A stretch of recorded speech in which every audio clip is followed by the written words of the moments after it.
In the fading light of a Montana evening, a young woman's quiet sobs echo through an old barn's rafters. She's come so far, across an ocean, then half a continent, only to find no one waiting at the station. Her promised family never arrived. With nowhere else to go, she sought shelter in this weathered building, her few possessions clutched close, her dreams of a new life crumbling like the dried hay beneath her. As dawn approaches, a lone cowboy, riding past on his morning rounds, hears something that makes him pause. What he discovers in that barn will change both their lives forever. But what made this struggling rancher, a man who could barely feed himself, decide to offer marriage to a complete stranger? Before we jump back in, tell us where you're tuning in from. And if this story touches you, make sure you're subscribed, because tomorrow I've saved something extra special for you. The last whistle of the steam engine faded into the Montana dusk, leaving Sarah O'Brien alone on the wooden platform of Silver Creek Station. Her fingers traced the worn edges of the letter in her pocket, the one promising a new life, a fresh start with the Henderson family of Silver Creek, the same family whose absence now hung heavy in the cooling evening air. She adjusted her carpet bag, its worn handles soft from years of use. Inside lay her entire world, 2 dresses, her mother's Bible, and a daguerreotype of her parents on their wedding day. The image, though faded, showed her mother's gentle smile, the same smile Sarah had inherited, along with her father's determined green eyes. "Excuse me?" she called out to the station master, who was preparing to lock up for the night. "The Henderson family, are you certain they received no word about my arrival?" The old man's weathered face softened with pity. "Nothing, miss. Been quiet all day, save for the usual freight delivery." He hesitated, then added, "Town's got a boarding house just down the street. Mrs. Miller's a fair sort." "Thank you," Sarah cut him off, pride stiffening her spine. The truth was, her remaining funds wouldn't cover even a single night's stay. The journey from Ireland had depleted nearly everything, with just enough set aside for emergencies. This, she supposed, qualified as such, though not in the way she'd imagined. She walked down the town's main street, past the general store with its shuttered windows, and the saloon where raucous laughter spilled into the growing darkness. Every step took her further from the life she'd imagined, from the respectable position as governess to the Henderson children that had been promised in their correspondence. The spring evening carried a bite of lingering winter, and Sarah pulled her worn shawl tighter. On the outskirts of town, a large barn stood silhouetted against the darkening sky. Its doors hung slightly ajar, offering a glimpse of hay-filled shadows within. Something about its quiet solidity drew her forward. Sarah slipped inside, the sweet scent of hay and horse enveloping her. Moonlight filtered through gaps in the weathered boards, creating patterns on the dirt floor. She climbed the ladder to the loft, her carpetbag bumping against each rung. The hay was fresh, and in one corner a horse blanket lay forgotten. As she arranged the blanket over the hay, Sarah's fingers brushed against her mother's Bible in the carpetbag. She pulled it out, its familiar weight anchoring her to memories of home, of Sunday mornings in their small cottage, the smell of fresh bread, and her mother's voice reading passages by candlelight. "You'd know what to do, wouldn't you, Mama?" she whispered, opening the Bible to where a pressed shamrock marked her favorite psalm. Her mother had always said God had a purpose for every trial, though Sarah struggled to see it now. The first. Tears came quietly, born more of exhaustion than despair. She'd shed enough tears on the journey across the Atlantic, watching Ireland fade into the mist. These were different. Tears of uncertainty, of paths not taken and promises broken. As she curled up on the makeshift bed, Sarah thought of the letter she'd received 3 months ago. Mrs. Henderson's elegant handwriting had painted such a lovely picture. 3 children needing education, a position of respect in a growing frontier, a town, the chance to build a new life far from the memories of famine and loss that still haunted Ireland. Just until morning, she murmured to herself, pulling the horse blanket closer. Tomorrow I'll figure something out. The words felt hollow in the vast space of the barn, but they were all she had. That, and the strange peace that seemed to emanate from the sturdy walls around her. Outside, a lone owl called into the night. The sound reminded her of home, of the birds that used to nest in the old oak behind their cottage. Sarah closed her eyes, letting the familiar sound soothe her. As sleep began to creep in, she held on to one thought. She hadn't come all this way to give up now. Tomorrow would bring new possibilities, new paths forward.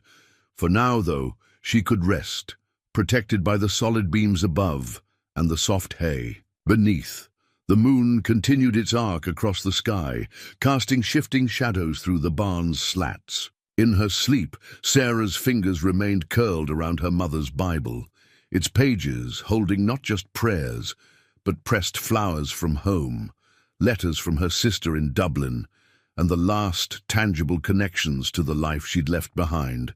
As dawn approached, bringing with it footsteps that would change her fate, she slept the deep sleep of one who had reached the end of one journey, unknowingly poised at the beginning of another. Thomas Barrett rose before the sun, as he had every day for the past 15 years. The ranch house creaked around him, empty sounds and empty rooms. He lit the oil lamp, its warm glow catching the leather-bound ledger on his desk. Last night's figures still stared up at him, each column telling the same story. The ranch was failing.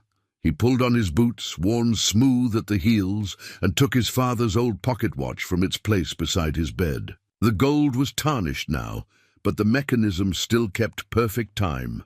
5 minutes to 4, early enough to check the far pasture before the day's heat set in. In the kitchen, he stirred the banked coals in the stove and set coffee to boil. While he waited, Thomas reviewed the ledger one more time. The drought had hit everyone hard, but being alone made it worse. No hands to help with the cattle, no one to tend the vegetable garden his mother had once kept so carefully. Just him, trying to hold onto a dream that seemed to be slipping through his fingers like the dry Montana soil. The coffee was bitter and strong, just as his father had taught him to make it. Outside, the pre-dawn air carried the scent of sage and the promise of another scorching day. His horse, Duke, nickered softly as Thomas approached the small stable attached to the house. "Morning, old friend," Thomas murmured, running a hand along Duke's neck. The horse was getting on in years, just like everything else on the Barrett ranch. But like Thomas himself, Duke wasn't ready to give up just yet. As he saddled Duke, Thomas's mind wandered to yesterday's letter from the bank. Third notice this month. The words seemed burned into his memory. Payment past due, foreclosure. Proceedings, immediate attention required. His father would have known how to handle this. James Barrett had built this ranch from nothing, turning a patch of Montana wilderness into a respectable cattle operation. But that was before the drought, before the cattle prices dropped, before Thomas found himself alone with a legacy he couldn't seem to preserve, no matter how hard he worked. Duke's hooves kicked up small clouds of dust as they rode out. The morning star still hung bright in the eastern sky, a silent witness to their daily routine. They checked the fence line first. Thomas had repaired it just last week, but the winter had been hard on the posts, and he couldn't afford to lose any more cattle to wandering. The far pasture lay quiet in the pre-dawn light. Too quiet. The grass was sparse, barely enough to sustain the reduced herd he had left. Thomas made a mental note to move them to the north section tomorrow, though that grass wasn't much better. He pulled out his father's watch again. Time to check the old barn by the town road. It wasn't much use now. Too far from the house to be practical, but his father had built it as a way station for the cattle drives of better days. Thomas kept it maintained out of respect for the past, and sometimes used it to store extra hay when he could afford it. As Duke picked his way along the familiar trail, Thomas found his thoughts turning to his mother's last words to him. The land provides, Thomas, but you have to be willing to see what it's offering. He hadn't understood then. The land seemed to be offering nothing but hardship lately. The first rays of sun were just breaking over the eastern hills when Thomas heard something unusual. Duke's ears pricked forward, and Thomas reined him to a stop. There it was again, a sound from the old barn. Probably just a stray cow, he thought. But in these hard times, he couldn't afford to assume anything. He dismounted quietly, his boots crunching softly on the packed earth. The barn door was slightly ajar, though he remembered closing it yesterday. Thomas paused, listening. The sound came again, softer this time, almost like a sob. Thomas felt his hand drift to the revolver at his hip, then fall away. Whatever was in that barn, it wasn't a threat. Not that kind, anyway. He took a deep breath of the cool morning air and stepped forward. The hinges creaked slightly as he pushed the door wider, letting in the first grey light of dawn. What he found there would change everything, though he didn't know it yet. Sometimes his mother's words came back to him in the strangest moments. The land provides. You just have to be willing to see what it's offering. The barn shadows slowly retreated before the advancing dawn. Thomas stood in the doorway, his eyes adjusting to the dim interior. Another soft sob drifted down from the hayloft, followed by a rustle of movement. "Hello?" he called softly, not wanting to frighten whoever was up there. "I'm the owner of this barn. Are you hurt?" There was a moment of silence, then a voice, feminine, touched with an Irish lilt, replied, "I'm so sorry, sir. I didn't mean to trespass. I'll leave straight away." Thomas heard shuffling above, and then a young woman appeared at the top of the ladder. Even in the dim light, he could see she was trying to maintain her dignity, though her eyes were red from crying. She wore a simple dark dress, dusty from travel, and clutched a carpet bag in one hand while attempting to climb down. "Careful there," Thomas said, moving forward as she struggled with the awkward descent. "Let me help with that bag." She hesitated, then handed it down to him. The bag was surprisingly light, as if it contained little more than hope and promises. When she reached the ground, she stood straight back despite her obvious exhaustion. "I'm Thomas Barrett," he said, setting her bag down carefully. "And you're not trespassing." "Not really. This barn's seen plenty of travelers over the years." "Sarah O'Brien?" She smoothed her skirts, a nervous gesture. "I was supposed to meet the Henderson family yesterday evening. They'd arranged for me to be their governess, but—" Her voice trailed off. Thomas frowned. "The Hendersons? They moved to Oregon 2 months ago. Their place was foreclosed." He saw the news hit her like a physical blow, though she struggled to hide it. His hand went to his pocket, where his mother's wedding ring still resided, the one piece of jewelry he hadn't sold during the worst of the drought. He'd carried it for years, waiting for something. "Do you have somewhere else to go?" he asked, already knowing the answer. Sarah shook her head slightly, then lifted her chin. "I'll figure something out. Perhaps there's other work in town." "Town's not hiring much these days," Thomas interrupted gently.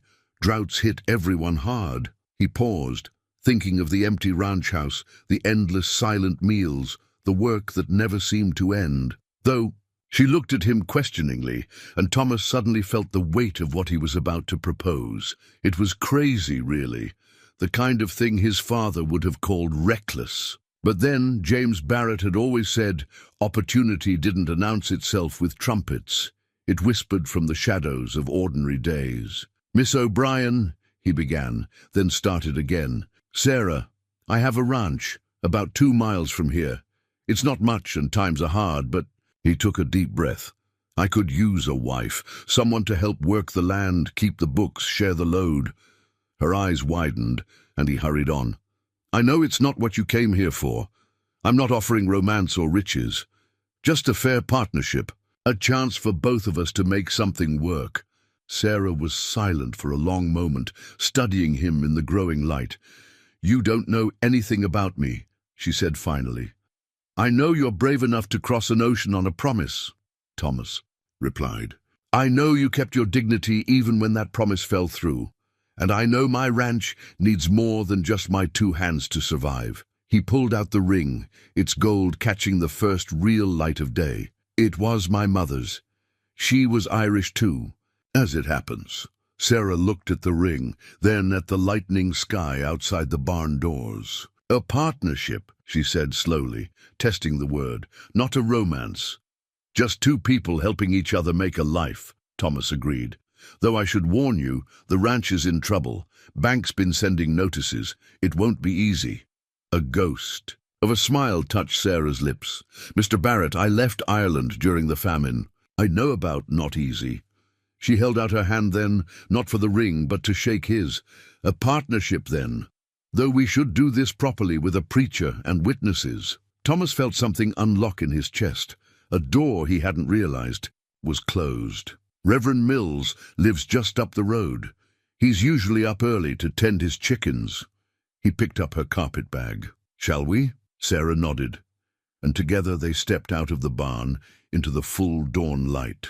Later, Thomas would remember this moment, how the rising sun painted everything in shades of possibility, how Sarah's step matched his, as if they'd been walking together for years, how sometimes the biggest chances come disguised as simple choices, made in the quiet of morning.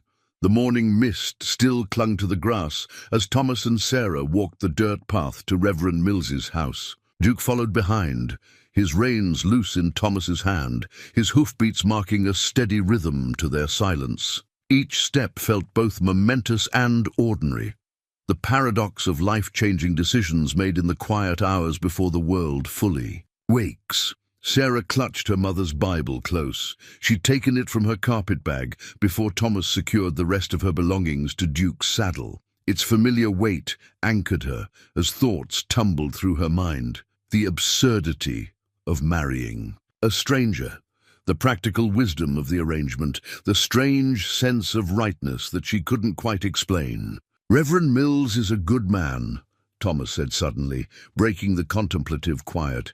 Known him since I was a boy.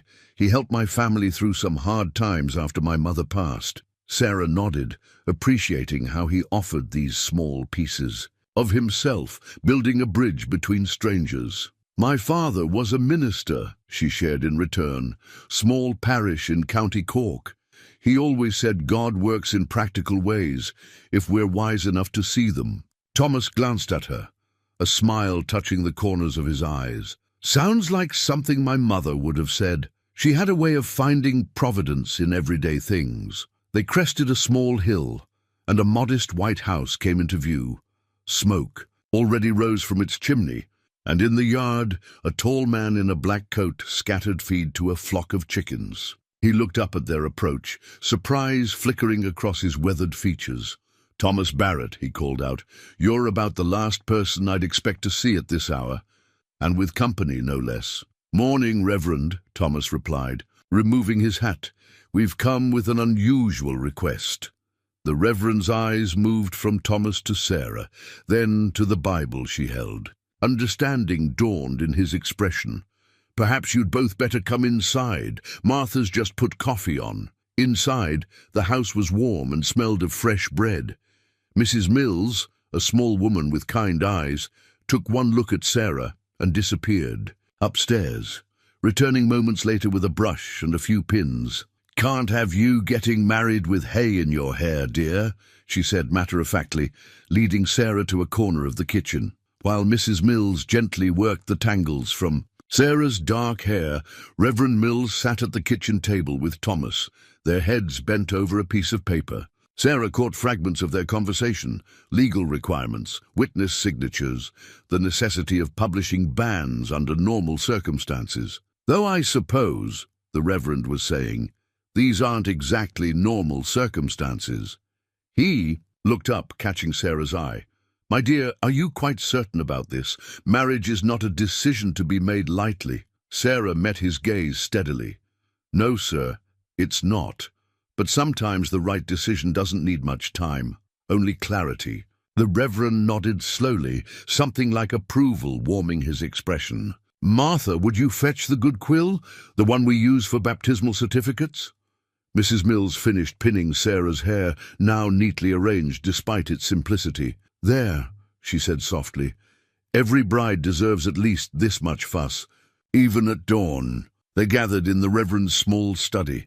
Morning light streamed through the east window, casting long shadows across the worn carpet. Sarah stood beside Thomas, acutely aware of his quiet strength, the respectful distance he maintained even as they prepared to join their lives. The ceremony was brief, but dignified. Reverend Mills read from Sarah's Bible, the Irish Gaelic inscription, on its cover catching the light. Thomas's hands were steady as he slipped his mother's ring onto Sarah's finger. The gold was warm, as if it carried the memories of the woman who had worn it before. "What God has joined together, let no man put asunder," Reverend Mills intoned. The words echoed in the small room, carrying the weight of generations. When it was done, Mrs. Mills insisted they stay for breakfast. Over coffee and fresh bread, they spoke of practical things, the ranch, the drought, the work ahead. But there were lighter moments too, like when Mrs. Mills told stories of Thomas as a boy, making him duck his head in embarrassment. As they prepared to leave, Reverend Mills pressed the marriage certificate into Sarah's hands. The ink was barely dry, the letters carefully formed. Thomas James Barrett and Sarah Margaret O'Brien, joined in holy matrimony on this day, witnessed before God and company. "Your father's ring suits her," Mrs. Mills said softly to Thomas as they stood in the doorway. "Catherine would have approved." Thomas nodded, words seemingly caught in his throat. Sarah pretended not to notice as she adjusted her shawl, giving him time to compose himself. Already she was learning to read him, to understand the quiet ways he carried his heart. They mounted Duke together, Sarah sitting sideways in front of Thomas, her carpet bag and Bible secure. As they rode toward their new life, the sun finally cleared the mountains, painting the valley in shades of gold and promise. The Barrett Ranch came into view as they crested the last hill, the morning sun catching on its weathered surfaces. A two-story farmhouse stood sentinel over the property, its white paint faded but intact, a wide porch wrapping around three sides. Behind it, a cluster of outbuildings spread across the yard, barn, stable, smokehouse, and what looked like a chicken coop fallen into disuse. Thomas felt Sarah straighten slightly in front of him, taking in her new home. "It's not much," he said quietly, "but the bones are good. My father built that house himself, raised every beam by hand." "It's more than I expected," Sarah replied, and he heard genuine appreciation in her voice. "Those roses by the porch, they're beautiful. My mother's climbing roses.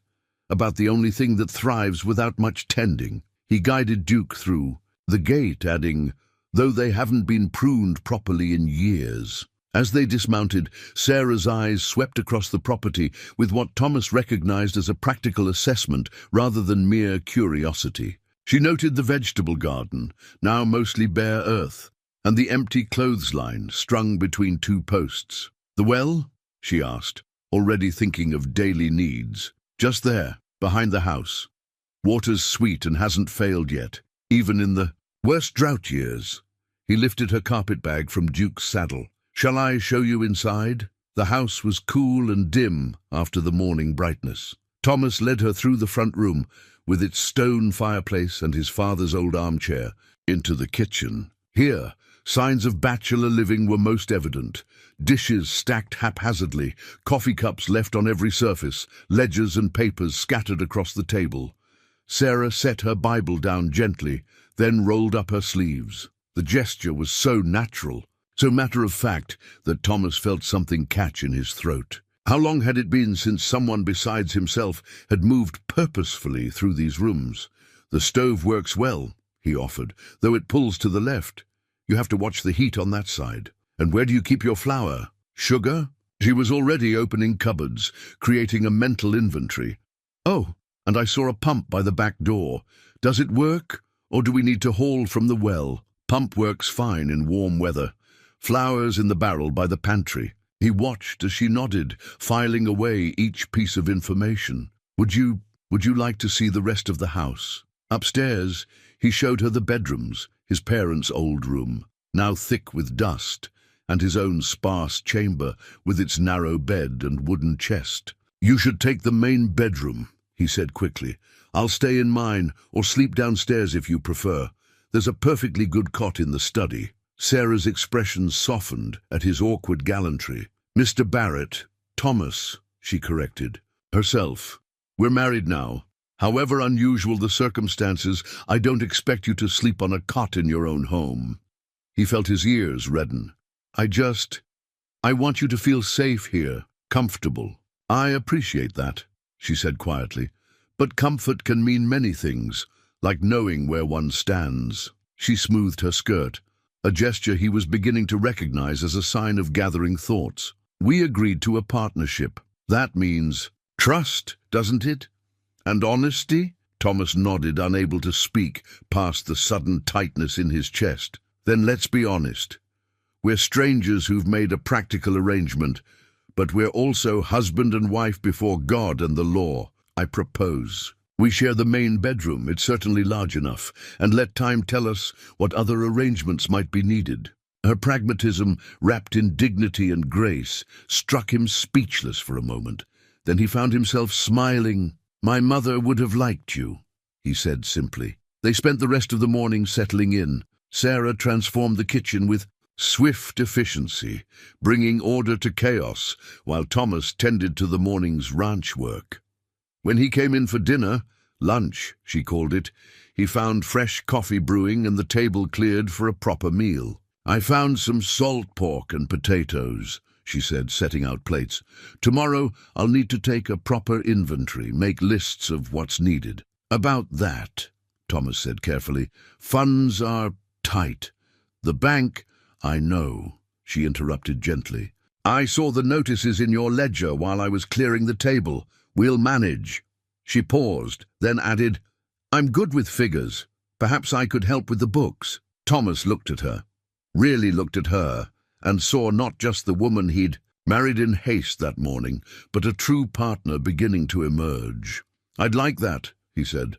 "After dinner, I'll show you the whole operation. Every debt, every asset. No secrets between partners, right?" Sarah's smile was like sunrise breaking through clouds. "No secrets," she agreed, and poured him a cup of coffee that somehow smelled better than any he'd made himself in years. Dawn found Sarah already awake, listening to Thomas dress quietly in the grey light. Their first night, as husband and wife, had passed with polite distance maintained between them. Thomas on one side of the big bed, Sarah on the other, a valley of quilts between them. Yet there was comfort in sharing space, in the rhythm of another person's breathing. "You don't have to get up," he whispered, noticing her open eyes. "It's early yet. I'm your partner now," she replied, already reaching for her dress. "Show me what needs doing." In the kitchen, she discovered an old recipe book while starting the coffee.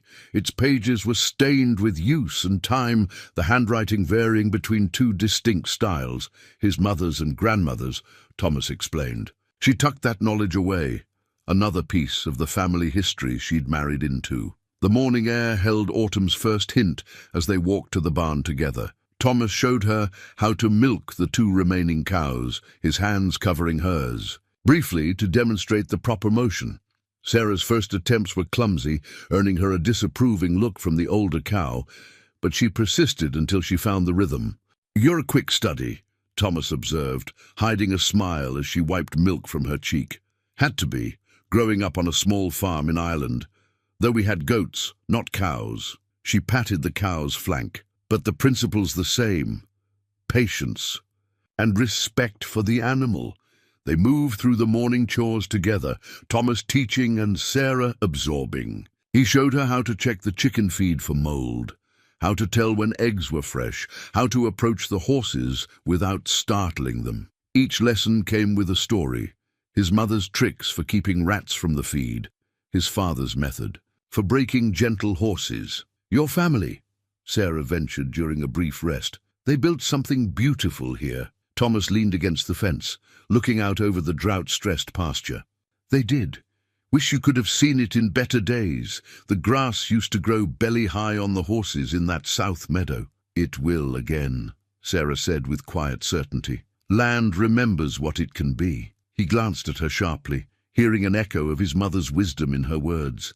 By mid-morning, Sarah had gathered her first eggs without breaking any, helped feed the livestock, and learned the names of their nearest neighbors. Though the nearest was 3 miles away, her skirts were dusty, and her hair had come loose from its pins, but her eyes were bright with purpose.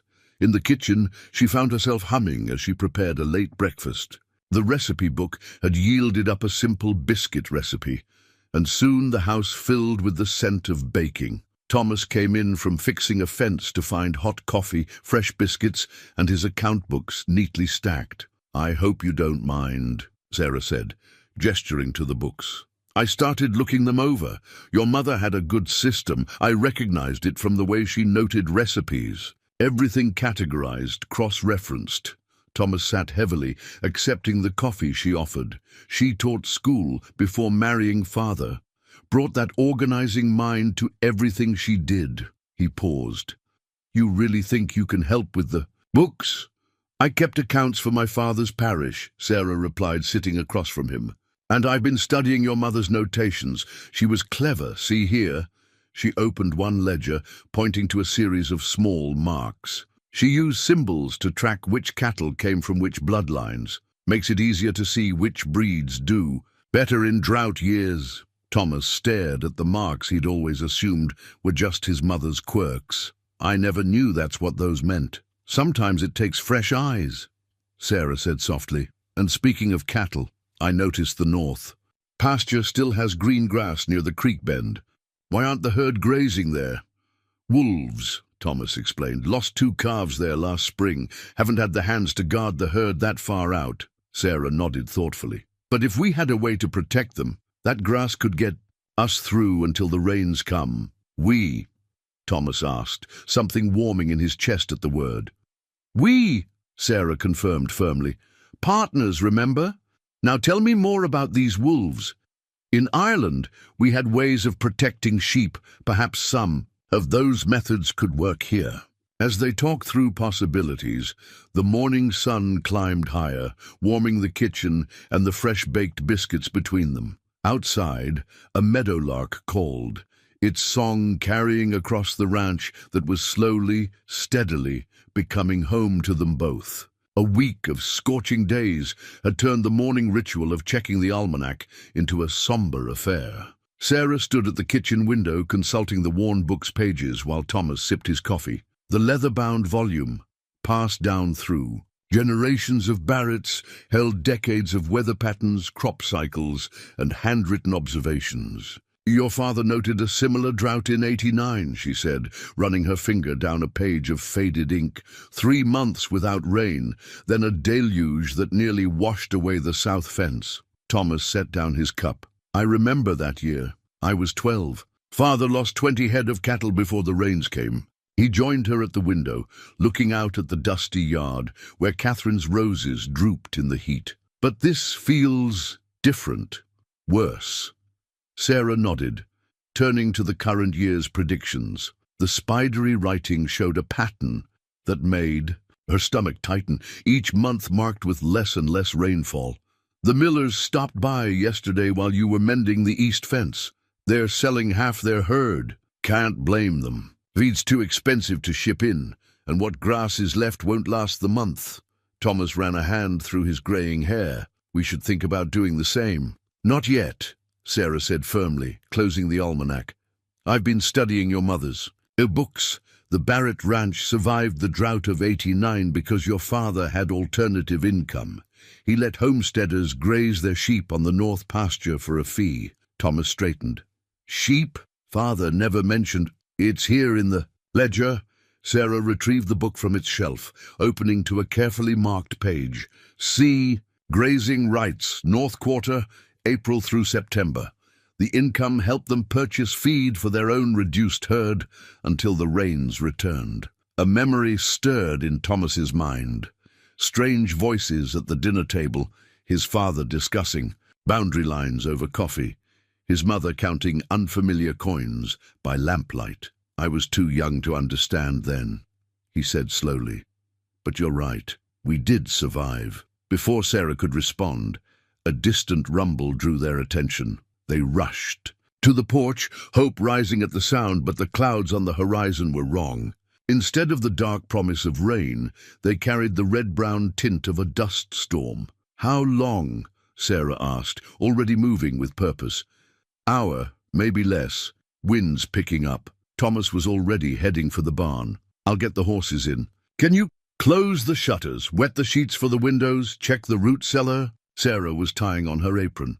"I remember dust storms from Ireland. Different color, same devil." They worked with urgent efficiency, Thomas bringing in the livestock while Sarah secured the house. When the first winds hit, they were safely inside, damp sheets hanging over the windows.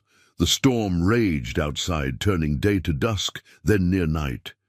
In the dim light of the kitchen, they sat close together, listening to the wind's howl. Sarah had insisted on keeping the stove lit, saying they'd want hot coffee when the worst passed. The familiar scent of brewing coffee fought against the dust that seeped through every crack. "We'll lose more grass to this," Thomas said quietly. "Even if rain comes now, the dust will choke what's left." Sarah reached for his hand in the darkness, a gesture that had become natural over the past week. "Then we'll find another way. The ranch has survived worse." "Has it?" His voice was rough with more than dust. "The bank's deadline is coming. Without rain, without grass, without more cattle to sell." He broke off as Sarah squeezed his hand. "Thomas Barrett, look at me." In the faint light from the stove, her eyes were fierce. "Your father built this ranch from nothing. Your mother made it a home. They faced droughts and dust storms and worse, but they didn't give up, and neither will we." She stood, still holding his hand, and moved to the shelf where she kept the ranch records. By the light of a single lamp, she spread out the ledgers, the almanac, and a sheet of her own careful notes. "The North Pasture Plan could work again, and I've been thinking, the old chicken coop, with some repair, we could raise enough hens to sell eggs in town. The general store owner already asked if we had any to spare." As the storm raged outside, they bent their heads together over the books, two people united against nature's fury and financial pressure, finding strength in shared determination. When Thomas looked at his wife's profile in the lamplight, he saw not the stranger he'd married a week ago, but a partner as stubborn and resilient as the land itself. The day after the dust storm, Sarah sat at the kitchen table, a freshly opened journal before her. Her father had taught her the importance of keeping detailed records, and now those lessons were bearing fruit. Each page contained carefully calculated figures, egg production estimates, feed costs, potential markets in town. Thomas entered, stamping dust from his boots. "Storm damaged the south fence worse than I thought. Spent all morning rounding up strays." He paused, noting her intense concentration. "What's all this?" "Our future," Sarah replied, not looking up from her calculations. "I've been thinking about what your mother wrote about diversifying the ranch's income. The chicken coop repairs would cost less than feeding one cow through winter, and eggs sell for a premium now that the miller's hens have stopped laying." Thomas poured himself coffee, frowning. "Eggs? Sarah, this is a cattle ranch. It's a ranch that's about to fail if we don't try something new." The words came out sharper than she'd intended, and she saw him stiffen. "I'm sorry. That wasn't fair. But Thomas, look at these numbers." She pushed the journal toward him, pages filled with her neat script. "The general store owner, Mr. Peterson, says he can't keep eggs in stock. Town's growing, despite the drought. And his wife mentioned they're bringing in canned vegetables all the way from Denver because local gardens are failing. What does that have to do with us?" "The root cellar." Sarah stood, warming to her subject. "Your mother's journal mentions it stays cool even in August.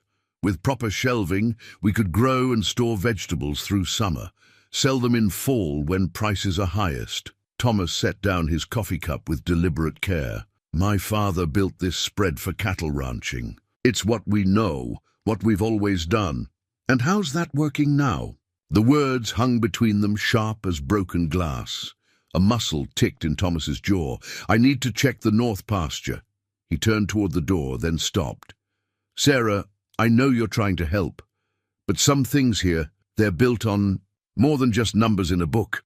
The door closed behind him with careful quietness, somehow worse than if he'd slammed it. Sarah sank back into her chair, frustration warring with understanding.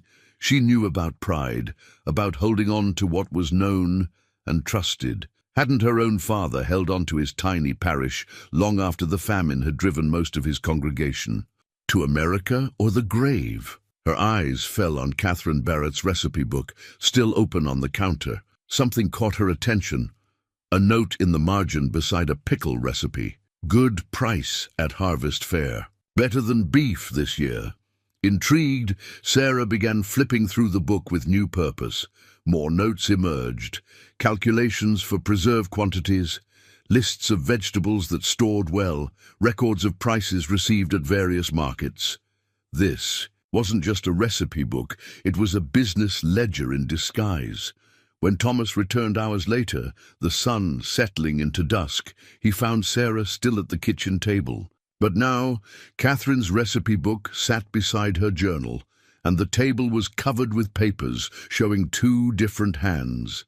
His mother's and his wife's. Your mother, Sarah said quietly, not looking up.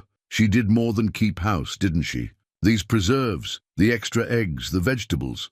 She sold them all through the last drought, kept the ranch afloat while your father focused on rebuilding the herd. Thomas stood very still in the doorway. Finally, he said, I remember her at the harvest fair every year. Father always said she drove a harder bargain than any cattle dealer. She knew, didn't she, that a ranch needs more than one way to survive. Sarah finally met his eyes. I'm not trying to change what the Barrett Ranch is, Thomas. I'm trying to help it survive, like she did. The silence stretched between them, filled with the weight of past and present, pride and necessity. Then Thomas pulled out a chair and sat down heavily. Show me, he said softly. Show me what you figured out. Sarah pushed her journal toward him, then reached for Catherine's recipe book. We'll start with the chicken coop. Your mother left detailed notes about the best breeds for both eggs and meat. And look here, she pointed to a faded diagram. She designed a way to protect them from foxes using nothing but scrap wood and wire. As the evening deepened around them, they bent together over the books, their early attention dissolving into shared purpose. Outside, a cool breeze stirred. The dust-covered roses, carrying the first hint of change. The wagon rattled into Silver Creek early Thursday morning, loaded with their first harvest, 3 dozen fresh eggs, late summer vegetables from the restored kitchen garden, and preserves Sarah had made from Catherine's recipes. Thomas handled the reins while Sarah sat straight beside him, her mother's Bible in her lap, not for reading but for the comfort of its familiar weight. You're sure about this? Thomas asked, noting how she gripped the Bible tighter as they approached the general store. The numbers don't lie, she replied, though her voice held a tremor. This was more than their first market day. It was her first return to town since that night in the barn. Mr. Peterson promised fair prices for fresh eggs. They pulled up to the store's loading dock, and Thomas helped her down, his hand lingering supportively at her elbow. The early morning air held autumn's first crispness, and the street was already busy with ranchers' wives doing their shopping while the day was cool. Inside, Mr. Peterson's face lit up at the sight of their goods. Mrs. Barrett, those preserves, looked just like Catherine's. He examined a jar of pickled beans. Same careful packing, same clear brine. And eggs, thank heavens. We've been desperate for fresh eggs. As they discussed prices, Sarah felt herself relaxing. Her calculations had been right. The eggs would fetch twice what she'd estimated. Mr. Peterson even offered to take all their future production, mentioning something about a new mining camp opening up in the hills. The bell above the door chimed, and Sarah's world tilted. A woman's voice, cultured and cold. Well, if it isn't the mail-order bride who couldn't wait. Thomas turned first, his shoulder moving instinctively to shield Sarah. Margaret Henderson stood in the doorway, her fine dress making Sarah's simple cotton one seem suddenly shabby. Behind her loomed her husband Henry, his face flushed with either embarrassment or the early hour. "Mrs. Henderson," Sarah managed, her voice steady despite her racing heart. "Mr. Henderson, I trust Oregon agrees with you?" Margaret's eyes narrowed at Sarah's composure. "More than some foreign girl with no references would have agreed with us. Really, running off with the first man you met? That's enough!" Thomas's voice cut through the store like a blade. "You're speaking about my wife, Mrs. Henderson, the woman who's helped save our ranch while you abandoned yours to foreclosure." Henry Henderson stepped forward, his face darkening.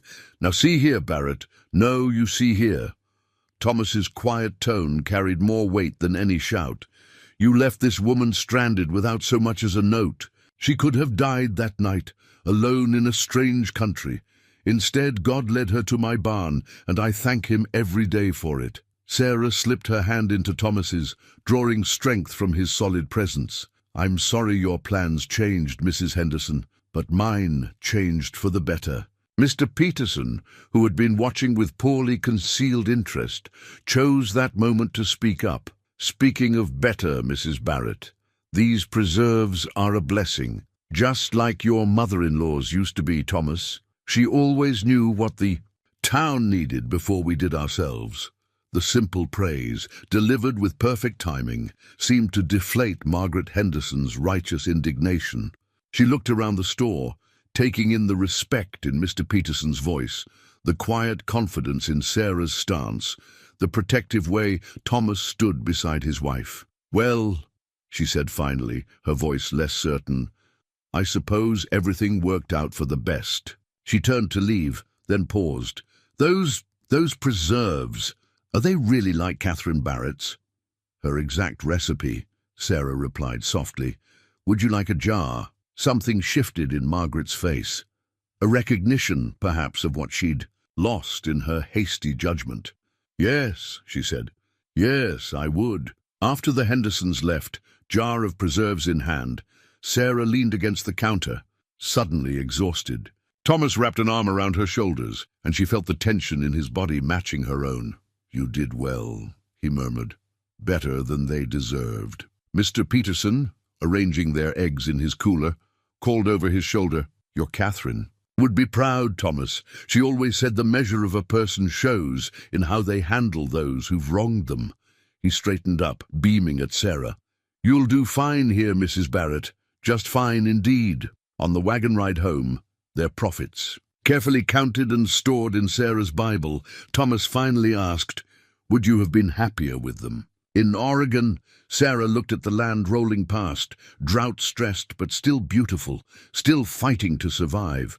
Like them. "No," she said simply. "I was meant to find that barn, meant to find you." Thomas nodded, understanding all she wasn't saying. Above them, a pair of hawks circled in the morning thermals, riding the air currents together, partners in the endless dance of survival. August arrived like a furnace blast, scorching what little remained of the spring's promise. Sarah stood in her newly planted garden at dawn, studying the wilted leaves of her careful plantings. The dried flowers from her first attempts lay pressed in Catherine's recipe book, reminders of hope in the face of nature's fury. The wells. "Holding," Thomas said behind her, anticipating her daily question. "But we'll need to be careful. Miller's lost theirs yesterday." Sarah nodded, touching a tomato plant's yellowing leaves. She'd rigged a system of canvas sheets to shade the vegetables during the worst heat, an old Irish trick her grandmother had used. "The morning dew helps," she said. "If we can keep them alive until September." Their new routine had evolved. Over the past weeks, up before dawn, to water the gardens with carefully measured amounts, checking the chickens, now nearly 30 strong, in their reinforced coop. Thomas tending the reduced herd, while Sarah managed their growing egg business and worked on Catherine's preserved vegetable recipes. "Mr. Peterson sent word," Sarah continued, straightening her back. "The mining camp's expanding. They're asking For more eggs, more preserves, whatever we can provide. Thomas ran a hand through his hair, now streaked with more grey than when they'd met. That's good news, but he broke off, looking toward the cattle in the distance. Even from here, they could see ribs showing through drought-thin hides. We'll lose more before it's over, Sarah said gently, naming the fear he wouldn't voice. But we won't lose everything, not like the Millers. They'd watched their neighbors' slow collapse over the past month. First the well, then the cattle, sold for pennies on the dollar, and finally the farm itself, shuttered and silent. Each loss had strengthened Sarah's resolve to diversify their income and Thomas's willingness to try new approaches. Inside the kitchen, the day's first batch of eggs waited in their basket. Sarah had learned to grade them carefully, the largest and most perfect for the mining camp, the others for the general store. Even the smallest found use in her baking, which she'd begun selling at Mr. Peterson's alongside the preserves. "Found something yesterday," Thomas said, helping her sort the eggs. "In Father's old trunk." He pulled out a leather folder, its surface cracked with age. "Deed to the North water rights. Never knew he'd bought them." Sarah paused in her work, understanding the document's significance. "The creek that feeds the North pasture belongs to us all the way to the bend. Miller's selling his water rights with the farm, but ours are separate. If we could repair the old irrigation channels, we could water more than just gardens," Sarah finished, excitement building. "But the cost?" Thomas spread the deed on the table, next to Sarah's account book. "Show me the numbers again, for the eggs and preserves." She opened the book, revealing neat columns of figures. Their modest beginnings had grown steadily, each week showing better returns than the last. Mr. Peterson had even begun taking orders in advance, particularly for Catherine's pickle recipe. "If we keep at this pace through autumn," Sarah's finger traced down the column, "it might be enough, not all at once, but bit by bit." Thomas studied the figures, then looked out the window at the struggling ranch.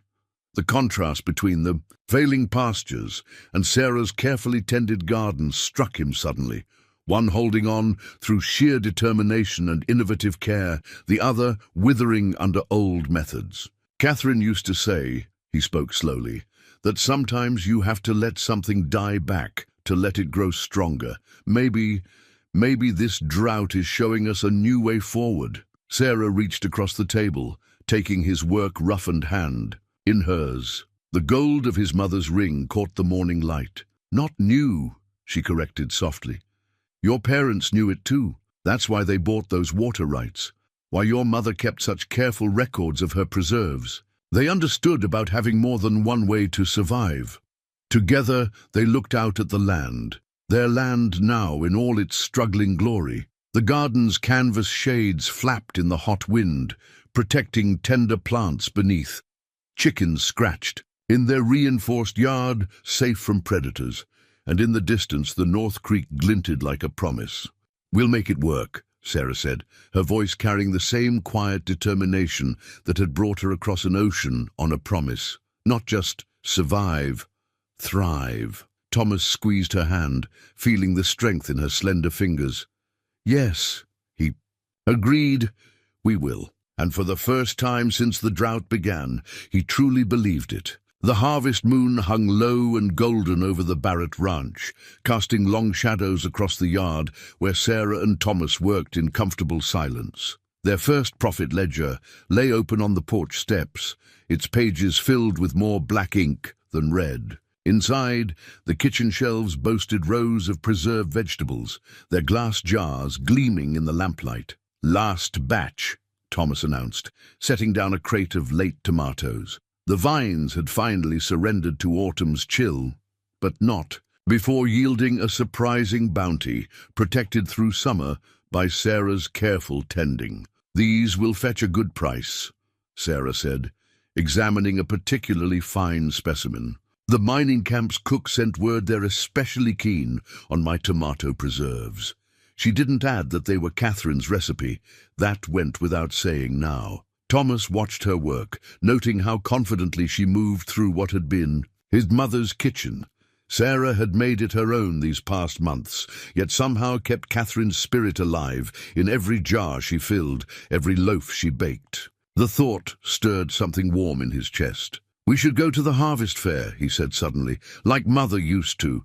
Your preserves would win ribbons." Sarah looked up, surprised. They hadn't attended any social functions since their marriage, both too focused on survival to think of celebration. "Are you sure? The North Pasture irrigation can wait a day." Thomas stepped closer, taking the tomato from her hands and setting it carefully in its crate. "We've earned a bit of pride, don't you think?" The next morning found them loading the wagon before dawn.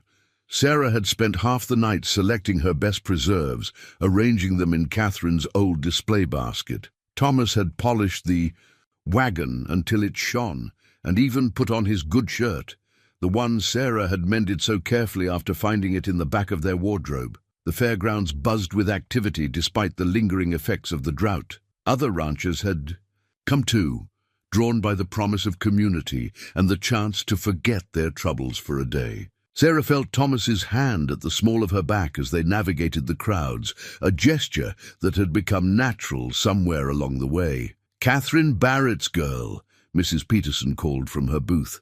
"Brought your preserves, I hope." The judge was just asking after them. Sarah felt her cheeks warm at being called Catherine's girl, but Thomas's proud smile made her stand straighter. "Right here," she said, lifting the display basket. "Though I doubt they'll compare to Mrs. Miller's. Millers aren't here this year," Mrs. Peterson said softly. "Farms all locked up. Such a shame." She brightened. "But we've heard about what you two are doing out there. Eggs, vegetables, preserves. Just like Catherine always said, diversifying is the key." Throughout the morning, more people stopped to talk, each conversation a subtle shift in how the community saw them. No longer the mail-order bride and the struggling rancher, but the Barretts who were making it work despite everything. The preserves won 3 ribbons, first place for the pickled beans, second for the tomatoes, and a special mention for Catherine's famous chow chow relish. But it was the conversation Sarah overheard that meant the most. "Just like his mother," an old rancher was saying to his wife. "Found himself a partner, not just a wife." Catherine would be proud. When Thomas found her later by the cotton candy stand, Sarah's eyes were suspiciously bright. "Ready to head home?" he asked, noting her expression. "In a minute."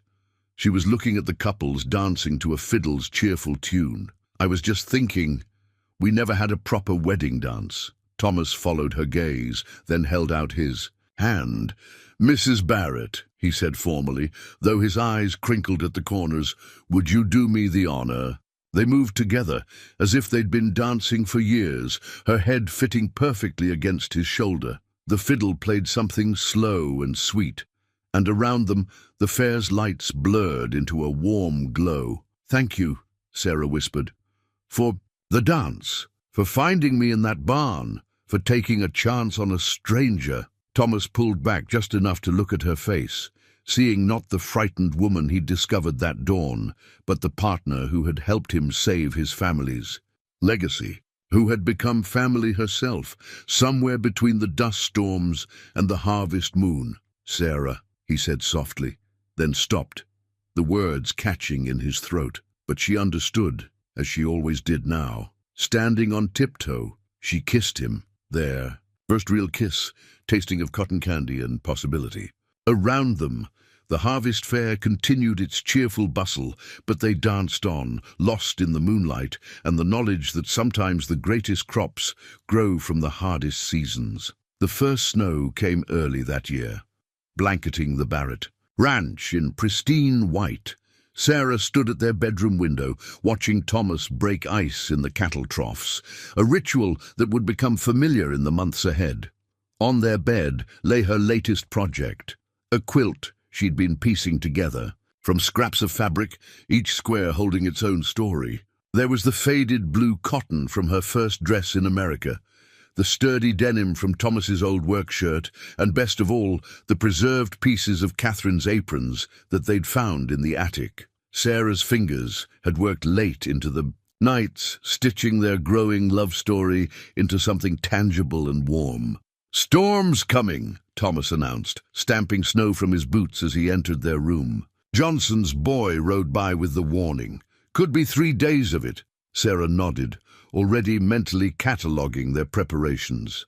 The root cellar was full, the chicken coop reinforced, and enough firewood stacked by the hearth to last a week. Yet something in Thomas's tone made her turn from the window.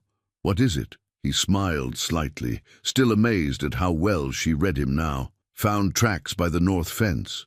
Wolf prints, bigger than usual. They're moving down from the high country. Early this year." Sarah's hand stilled on the quilt. They'd lost no cattle to wolves since her arrival, thanks to their vigilance and her suggestion of Irish bell collars for the herd. But winter wolves were different. Desperate, bold. "We'll bring the pregnant heifers closer to the house," she said, "and I'll help you check the fences tomorrow before the storm hits." Thomas crossed to her, his cold hands finding her warm ones. "Already done. Couldn't sleep last night, so I rode out at first light." He paused, looking down at the quilt. "Is that Mother's Sunday apron?" The pocket was still good. Sarah said softly, "See? I've put it here, right in the center, the heart of the pattern." His throat worked as he traced the familiar flowered print. Then he noticed the neat stitching around the edges, their names, worked in careful threads with the date they'd married. "It's beautiful," he managed. "Like everything you do." The compliment hung in the air between them, more intimate than any they'd shared before. Since the harvest fair, something had shifted in their relationship, like ice breaking up on a spring river. The careful distance they'd maintained had gradually melted away, replaced by lingering touches, shared glances, and now this, moments of raw honesty that left them both vulnerable and stronger. The storm arrived that evening, howling around. The eaves like a living thing. They sat close together by the fire, the new quilt across their laps, while Sarah read aloud from her father's old book of Irish tales. The stories of ancient heroes and clever peasant girls filled the room, her voice painting pictures that pushed back the winter dark. "My mother used to tell that one," Thomas said, when she finished a tale about a poor farmer who outsmarted a fairy king. Though in her version, the farmer had red hair and an Irish accent. Sarah laughed, the sound warming him more than the fire. "Did she tell you many stories?" "Every winter night. Said stories were like quilts for the soul, pieced together from old memories and new dreams, keeping us warm through hard times." Outside, the wind rose to a crescendo, and somewhere in the distance a wolf howled. Sarah felt Thomas tense beside her, the rancher in him always alert to threats to his herd. Without thinking, she reached up to smooth the worry from his brow. The touch lingered, her fingers tracing the lines that life had carved around his eyes. Thomas caught her hand, pressing a kiss to her palm that sent warmth cascading through her entire body. "I never expected this," he whispered against her skin. "When I found you in that barn—" "Nor I," Sarah admitted. "I thought I was settling. For security, for a chance to survive. Instead—" "Instead?" She turned to face him fully, moonlight and firelight painting shadows across their faces. "Instead, I found home, found love." The word they'd both been dancing around finally spoken, Thomas pulled her close. The quilt slipped forgotten to the floor as they kissed, no longer tentative like at the harvest fair, but deep and certain. When they finally parted, Sarah rested her forehead against his. "The wolves can howl," she murmured. "The storm can rage. We've built something stronger than winter here." Thomas gathered her closer, understanding completely. They'd forged their love like a well-tempered blade, through heat and pressure, hammered by hardship into something unbreakable. Outside, the storm could do its worst. Inside, they had all the warmth they needed. Spring arrived at the Barrett Ranch with the subtlety of a Sunday sermon. Quiet at first, then building to a crescendo of life and color. Sarah stood in the doorway of their newly expanded chicken coop, a seed catalogue clutched in her hands, watching Thomas repair the winter-damaged garden fence. The morning sun caught the silver in his hair, and her heart swelled with a familiar warmth. "The Peterson order is our largest yet," she called to him, consulting her notes. "They're asking if we can double our egg production by summer." Thomas straightened, driving the last post into the softening earth. "Good timing. That last batch of chicks is nearly ready to lay." He walked over, wiping his hands on his pants. "How are the new irrigation channels holding?" "The north pasture's already showing green. Your father knew what he was doing when he bought those water rights." She opened the catalogue, pointing to a carefully marked page. "Look what I found. Heritage vegetable seeds, the same varieties your mother used to grow. Mr. Peterson says there's demand for specialty produce from the mining camps now. They're willing to pay premium prices."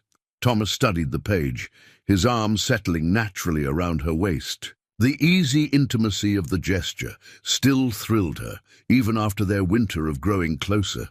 "Mother would have loved this," he said, seeing the garden coming back to life. They walked together through the ranch that had transformed under their joint care. The winter storms had left the land moisture-rich, promising a season of growth. Already, the differences were visible. New fencing gleamed in the morning light. The chicken coop had doubled in size, and the repaired irrigation channels traced life-giving veins through the north pasture. Near the house, Catherine's roses were budding, tiny hints of pink promising summer blooms. Sarah had pruned them carefully during the winter, using techniques she'd learned from an old gardening book found in the attic. Like everything else, on the ranch, they just needed proper tending to thrive. "I've been thinking," Thomas said, stopping by the garden plot, "about expansion." Sarah's heart quickened. They discussed possibilities during the long winter nights, dreaming together under her quilted masterpiece, the West Field. He nodded. "With the irrigation working so well in the north pasture, we could do the same there. Run channels from the creek, create a proper market garden." His eyes took on the distant look she'd come to recognize, the one that meant he was seeing future possibilities. Maybe even build a proper greenhouse, like the one Mother always wanted. "A greenhouse would let us grow through winter," Sarah mused, already calculating figures in her head. And with the banknote nearly paid off, they'd made the final payment just last week, the result of their combined efforts.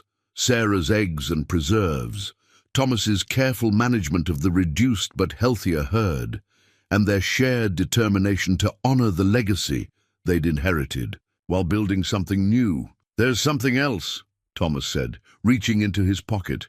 He withdrew a small package wrapped in brown paper. "Found this in town yesterday." Sarah unwrapped it carefully. Inside lay a small book. "Modern Methods of Market Gardening." Her vision blurred slightly as she read the inscription he'd written inside. "To my partner in all things. Love, Thomas." "I thought," he said softly, "since we're expanding the garden, you might want to add some new techniques to Catherine's. Old ones. Create something that's uniquely ours." Sarah traced the book's cover, understanding the deeper meaning in his words. They'd moved beyond merely preserving what came before. Now they were building their own legacy, combining old wisdom with new ideas. "I have something for you, too," she said. Leading him into the house, she retrieved a document from her desk drawer, the results of her winter evening work. "I've been recording everything we've learned, all the successful methods, the timing of plantings, the best preservation techniques. So someday—" She hesitated, then forged ahead. "Someday our children will have a guide, like Catherine left for us." Thomas took the notebook, his hands gentle on its pages filled with Sarah's careful script and Catherine's preserved wisdom. When he looked at her, his eyes held the same love she'd seen that winter night by the fire, but now mixed with something more, a shared vision of the future they were creating. "Our children," he repeated softly, pulling her close. "Tell me more about these plans of yours, Mrs. Barrett." Sarah smiled against his chest, breathing in the scent of spring earth and new possibilities. Outside, the land was awakening, ready for another season of growth. Inside, their love had bloomed into something as sturdy as the roses by the porch, deep-rooted, flowering, and ever growing toward the light. The letter arrived on a warm spring afternoon, delivered by young Billy Peterson, who'd ridden out specially from his father's store. "Pa said it's from Ireland," he announced importantly, handing the envelope to Sarah. "Came by ship, then train, then rider." Sarah's hands trembled as she recognized her sister Mary's precise handwriting. She'd written to Mary months ago, finally feeling settled enough to share news of her marriage and life at the Barrett Ranch. Now, sitting in Catherine's kitchen, her kitchen, she broke the seal and began to read. Thomas found her there an hour later. The letter spread on the table before her, tears tracking silently down her cheeks. Without a word, he pulled up a chair beside her, close enough to offer comfort, but giving her space to speak when ready. "Mary's husband died," Sarah finally said, her voice rough. "Fever took him in February. She's alone with 2 small children, trying to manage what's left of Father's parish house." She touched the letter's pages, where the ink was blotted in places. "The new priest, he's not kind, wants the house for his own family." Thomas covered her hand with his. "What does she need?" The simple question, not what can we do or how terrible, but a direct path to action, was so characteristic of him that Sarah felt fresh tears well up. "She's proud, like me. Doesn't ask directly, but reading between the lines, she needs to come here," Thomas finished. Not a question this time, but a statement of fact. Sarah turned to him, searching his face. "Thomas, I couldn't ask." "You're not asking. I'm offering." He smiled slightly. "The ranch is doing well now. The Westfield expansion is underway. We could use another pair of hands. And those children—" He paused, then continued softly. "This house was built for a family. It's been too quiet for too long." "But the expense," Sarah protested, even as hope bloomed in her chest. "Passage for 3. Thomas stood and went to his desk, returning with their account books. "Show me the numbers. That's what partners do, right? Face challenges together." They spent the evening with the books, heads bent close together. Sarah's careful accounting showed their steady progress. Eggs and preserves bringing in reliable income, the reduced but healthier herd prospering, advance orders for summer produce already paid. Thomas had been right. They could manage it. "We'll need to add on to the house eventually," Thomas mused, sketching rough plans on a spare piece of paper. "The children can share the small room for now. Mary can take the guest room, and later," he glanced at Sarah, "later, we might need more space ourselves." Sarah felt her cheeks warm, understanding his meaning. They'd been talking more openly, about children of their own, especially during the intimate winter evenings. The thought of their future children growing up with Mary's, cousins playing together like she and Mary once had. "I've been selfish," she said suddenly, "keeping all this to myself, this home, this life we've built." "Stop." Thomas's voice was gentle but firm. "You earned this life. We built it together. And now," he gestured to the prosperous ranch. Visible through the window, the new gardens, the expanded coops. "Now we have enough to share." "That's not selfish, Sarah. That's providence." Sarah stood and walked to the window, watching the sunset paint the land in shades of gold. Somewhere across the ocean, her sister was probably putting her children to bed, wondering about their future. "She's skilled with herbs," she said softly. "Has mother's knowledge of medicinal plants. And she can teach. She helped father with the parish school." Thomas came up behind her, wrapping his arms around her waist. "Sounds like she takes after her sister. Good with numbers, are they, these Irish girls?" Sarah laughed despite her tears, leaning back against him. "We manage." She turned in his embrace, facing him fully. "Are you certain about this? Taking on 3 more people? Family isn't a burden, love. It's a blessing." He brushed a tear from her cheek. "Your sister, her children, they're part of you. That makes them part of us." Sarah reached up and kissed him, pouring all her gratitude and love into the gesture. When they parted, she went straight to her desk and pulled out fresh paper. "I'll write back tonight. Tell her to sell whatever she can. Use the money for passage. We'll handle the rest." As she wrote, Thomas lit the lamps and stoked the fire, moving around their home with quiet purpose. Outside, the spring evening settled over the ranch, where Catherine's roses were budding, and new life stirred in the freshly planted fields. Soon, other voices would fill these rooms. Other feet would walk these floors. The thought felt right, like the closing of a circle.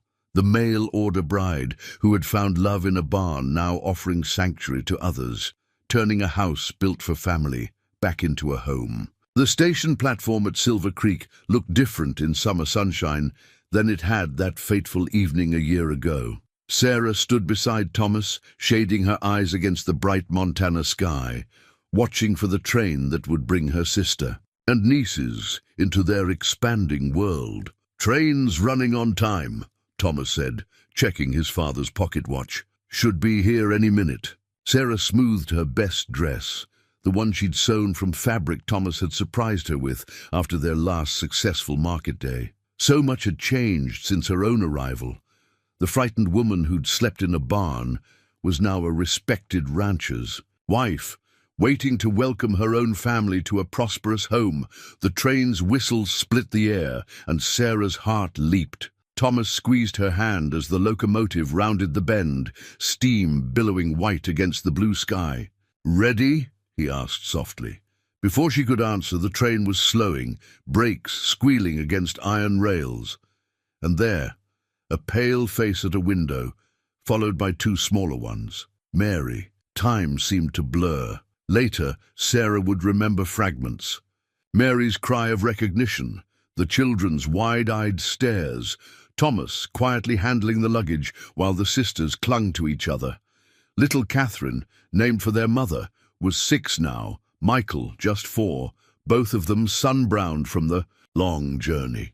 "Sarah," Mary breathed, pulling back to look at her sister. You're glowing." Sarah felt herself blush, one hand straying unconsciously to her midsection, where their joyful secret was just beginning to show. They'd planned to share the news once the family was settled, but Mary had always been able to read her like a book. The ride home was filled with chatter, the children's Irish accents thick as cream as they marveled at everything. The vast sky, the distant mountains, the cattle dotting the pastures. Thomas handled the wagon with careful smoothness, adding quiet comments that soon had young Michael fascinated with the horses. When they crested the last hill, Sarah felt a surge of pride at Mary's gasp. The Barrett Ranch spread before them, transformed from the struggling homestead of a year ago. New fencing gleamed in the summer light. The expanded chicken coops bustled with activity, and the market garden was a patchwork of green against the golden prairie. "You did all this?" Mary whispered. "We did," Sarah replied, catching Thomas's smile. Together, the house welcomed them with the scent of fresh bread and the sight of Catherine's roses climbing wild and beautiful around the porch. Sarah had prepared their mother's Irish stew, the recipe she'd discovered tucked in the family Bible, and set it to simmer that morning. "Your room's upstairs," she told Mary, leading them inside. "The children's just next to it. We've put up new curtains." And Thomas built them each a bed. She trailed off, seeing tears in Mary's eyes as she took in the peaceful prosperity of the home. "When your letter came," Mary said softly, "I hardly dared hope.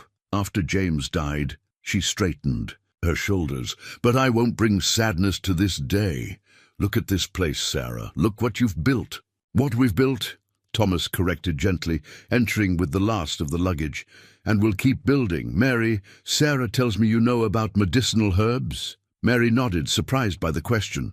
"Good. We've set aside part of the greenhouse for just that. The mining camps need more than eggs and vegetables. If you're willing to help." "A greenhouse?" Mary's eyes widened. "Like the one at Henderson Hall?" "Bigger," Sarah smiled. "Come see." They spent the afternoon showing Mary and the children their new home. The greenhouse sparkled with promise, its newly fitted glass catching the summer light. The chicken coops rang with comfortable clucking, and the garden beds stretched neat and abundant. Even the cattle looked prosperous, grazing in the irrigated north pasture.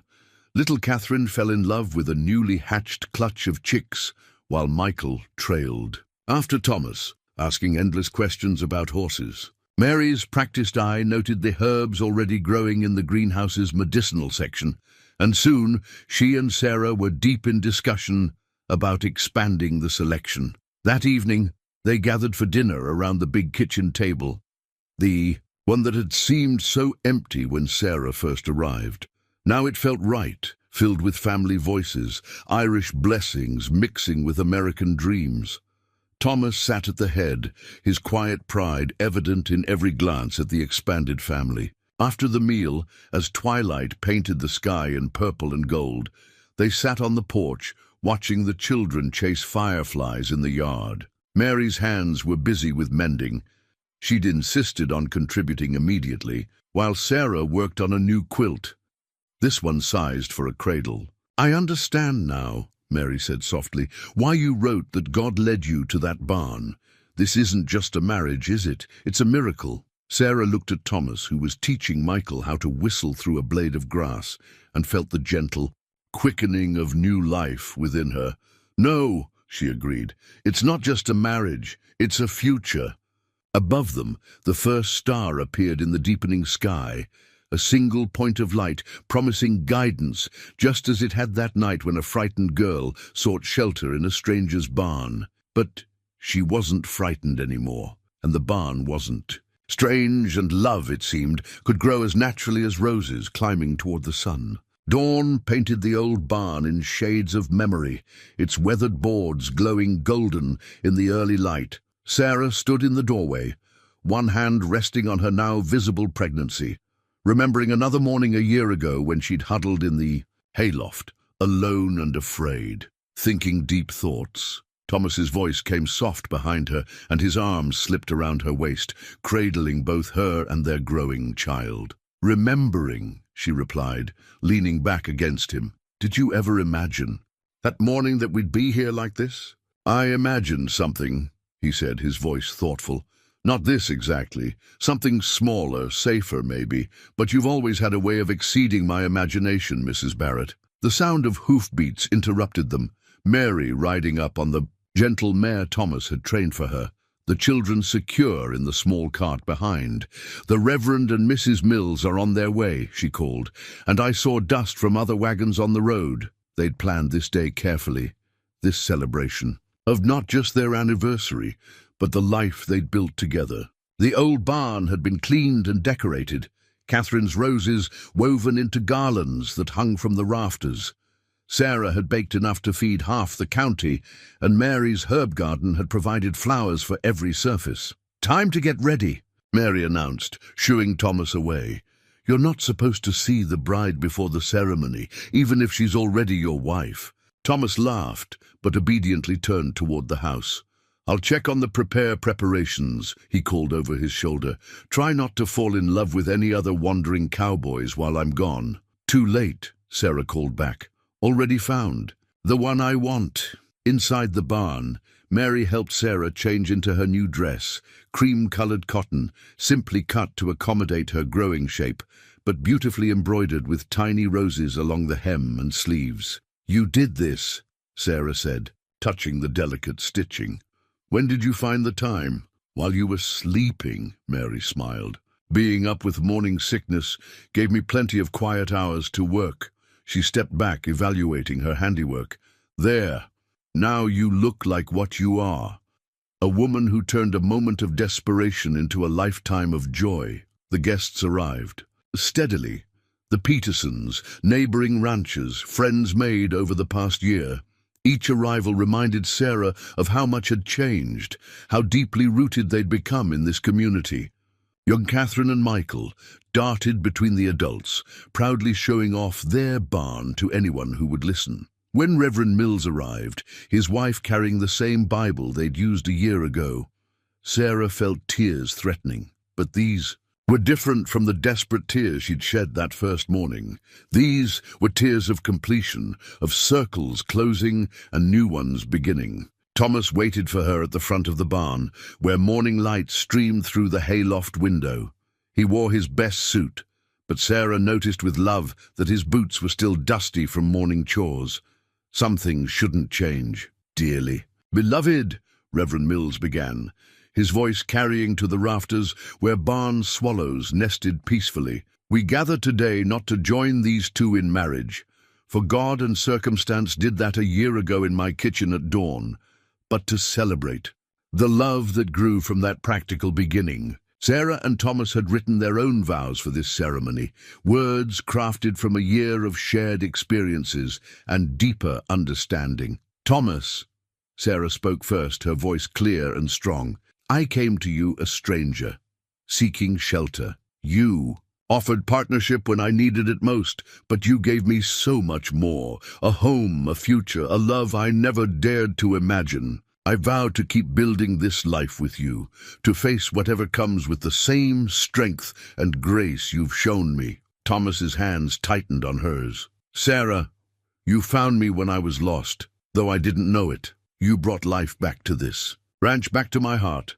I vow to keep loving you with the same courage you showed that first morning, the courage to trust, to grow, to build something beautiful from whatever life gives us." They exchanged rings again, Thomas's mother's ring, now accompanied by a simple gold band Sarah had saved in secret to buy him. As they kissed, sunlight broke fully through the hayloft window, illuminating them in a shaft of gold. The celebration that followed filled the barn with laughter and music. Children played in the sweet hay, adults danced to fiddle tunes, and everyone ate their fill of Sarah's cooking. Mary's herb flower centerpieces graced every table, and even Mr. Peterson's normally reserved wife was seen tapping her feet to the music. As evening approached, Thomas led Sarah outside for a moment of quiet. The setting sun turned the ranch into a painting of purple and gold, while the sound of celebration drifted from the barn. "Happy anniversary, love," he murmured, holding her close. Sarah watched a pair of hawks circling overhead, partners in the endless dance of sky and earth. "Happy beginning," she corrected softly, guiding his hand to where their child moved within her. Together, they stood in the fading light, surrounded by the life they'd built from hope and hard work and love that had grown as naturally as roses climbing toward heaven. On a bright spring morning 5 years later, Sarah Barrett stood in her garden, watching her daughter Catherine Rose, named for both grandmothers, trying to catch butterflies among the vegetables. Inside the house, the sound of Mary teaching arithmetic to the older children mingled with the quiet creaking of the cradle where baby James slept, watched over by his aunt. The Barrett Ranch had flourished beyond anyone's expectations. The greenhouse now stretched twice its original length, Mary's medicinal herbs becoming as famous as Sarah's preserves. The chicken operation had grown into a proper business, supplying eggs to towns across 3 counties, and Thomas's careful stewardship had restored the cattle herd to its former glory, their bloodlines strengthened by smart breeding and better pasture management. But the real treasure was in the small moments. Thomas teaching young Michael to ride, Mary's children growing tall and strong in the Montana air, the family gathering each evening around the table that had once seemed so empty. Catherine's roses still climbed the porch, now accompanied by Irish wildflowers Mary had coaxed from carefully preserved seeds. "Mama!" little Catherine Rose called, running up with fistfuls of fresh peas. "Papa's home!" Sarah turned to see Thomas riding in, his smile as warm as the day she'd first met him. He carried something in his saddlebag, a gift for their anniversary, no doubt. 5 years of marriage had only deepened their love, each challenge faced, together making them stronger. As she walked to meet him, Sarah sent a quiet prayer of thanks heavenward. That desperate night in the barn hadn't been an ending after all. It had been a beginning, the first light of a dawn that kept breaking, beautiful and new with each passing day.